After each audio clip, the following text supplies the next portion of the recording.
The theory of evolution that was advanced in the 19th century denies this evident fact of creation. This theory holds that the species on Earth were not created by God, but came into being as a result of processes governed entirely by chance.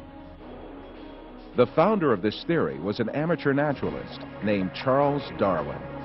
Darwin expounded this theory in his book, The Origin of Species, which was published in 1859. Darwin's book was an instant success, but its popularity was due more to the ideological implications of the book rather than its scientific worth. Darwin's ideas provided considerable support for the materialistic philosophy which denied the existence of God.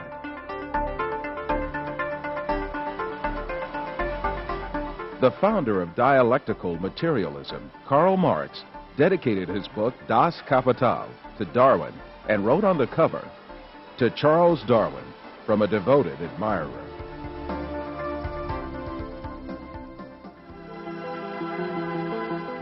Darwin's theory argued that all species descended from a common ancestor by means of little cumulative changes in long periods of time.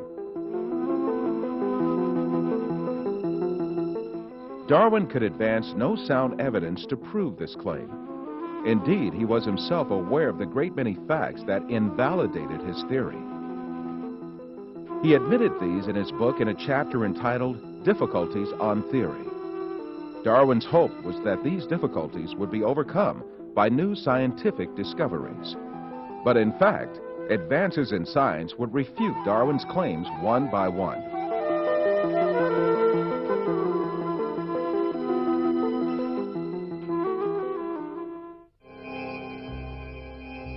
Darwin proposed that all species evolved successively from a common ancestor. But how did that first living thing come into being? Darwin did not address this question at all in his book. He was not even aware that this point was one of the biggest refutations of his theory. The primitive understanding of science in his day assumed that life had a very simple structure. According to a theory called spontaneous generation, which was popular since the medieval age, it was believed that living things could easily arise from non-living matter. It was commonly thought that frogs spontaneously arose from mud and bugs from food leftovers. And some curious experiments were designed to prove these theories. A handful of wheat was left on a rag, and mice were expected to arise from the mixture. The maggots on meat were also taken as evidence that life could generate from non-living matter. But later it was understood that such maggots did not form spontaneously, but that they emerged from microscopic larvae deposited on the meat by flies.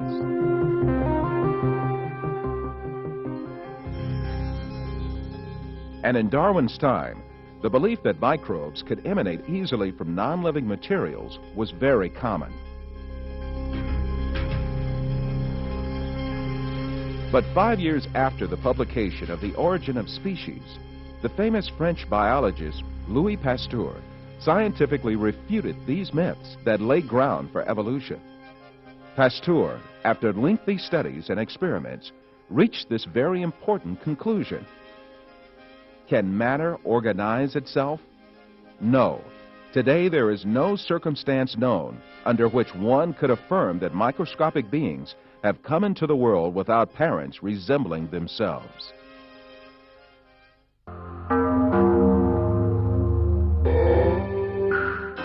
The first evolutionist to take up the issue of the origin of life in the 20th century was the Russian biologist Alexander Oparin. His aim was to explain how the first living cell, the alleged common ancestor of all living beings according to the theory of evolution, could emerge. In the 1930s, Oparin formulated a number of theories to show how the first living cell could arise from inanimate matter by chance. However, his efforts ended in failure, and Oparin himself had to confess. Unfortunately, the origin of the cell remains a question that is actually the murkiest aspect of the whole theory of evolution.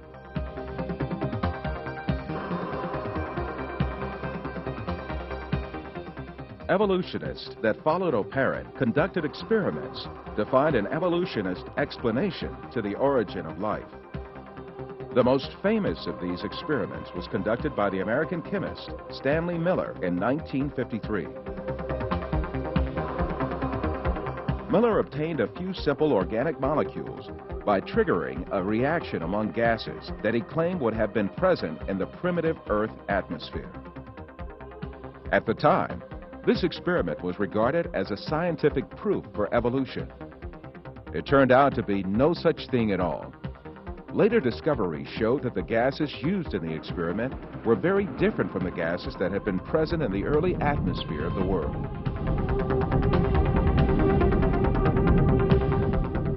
Miller himself eventually admitted to the invalidity of his experiment.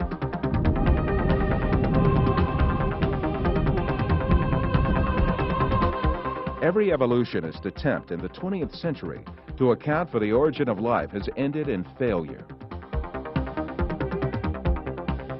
Jeffrey Beta, a professor of geochemistry and a leading advocate of the theory of evolution, confesses this fact in the February 1998 issue of Earth, one of the leading periodicals of evolutionist literature. Today, as we leave the 20th century, we still face the biggest unsolved problem that we had when we entered the 20th century. How did life originate on Earth?